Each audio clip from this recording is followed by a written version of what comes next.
somehow we get a feeling that if we're edgy and grumpy and irritable, that folks will leave us alone. And sometimes we even treat family members that way. The point is that that is not the imitation of Christ. And that is not living in accordance with the Spirit of Christ, and it is not the way we ought to do as God's children. As Christians, we ought to engage with life, whatever aspect of life we're dealing with. We ought to engage with a gentle and quiet spirit. Very good.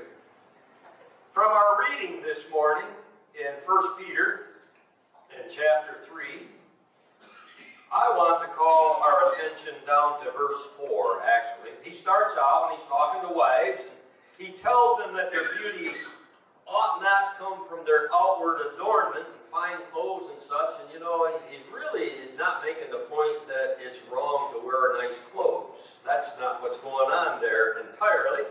What he is doing is he's making the point that we ought to be looking to the inner person, the inner self, specifically the unfading beauty of a gentle and quiet spirit, which is of great worth in God's sight. And that's the point I'm looking for. That we ought to be living, not just the wives, but all of us ought to be living with this gentle and quiet spirit. He's not simply telling the wives how to dress or how to do their hair. He is making an application of a principle that he has been advocating all through this letter of 1 Peter. And he's advocating that they should be of a meek, cooperative, keyword, submissive attitude in everything that they do. When he says in verse 1, wives, in the same way, be submissive to your husbands, we ought to look and see what he's talking about in the same way. What's in the same way? Well, we go back and we look and we see he's been telling, starting out in chapter 2, verse 13, he's talking to Christians in general as God's elect and as strangers in the world. He says in chapter 2, verse 13, submit yourselves for the Lord's sake to every authority instituted among men. Submit yourselves.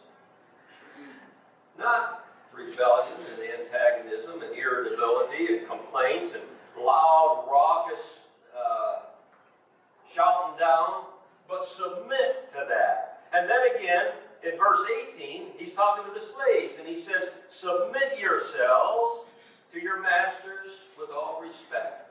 You get that attitude there, that quiet and gentle, cooperative, submissive, friendly spirit that he's talking about.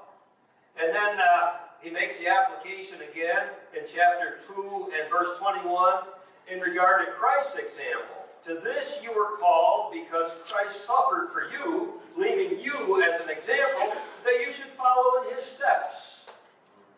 That's what he's talking to the wives about. Have this same sort of attitude that Jesus left the example about.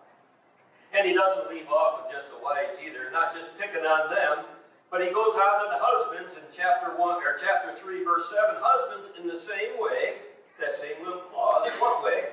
In the same way, be considerate as you live with your wives. See, that considerate, that's that quiet and gentle spirit. That's that same sort of thing. Be considerate as you live with your wives.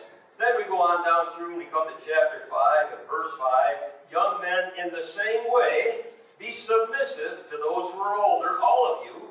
Clothe yourselves with humility toward one another, because God opposes the proud and gives grace to the humble.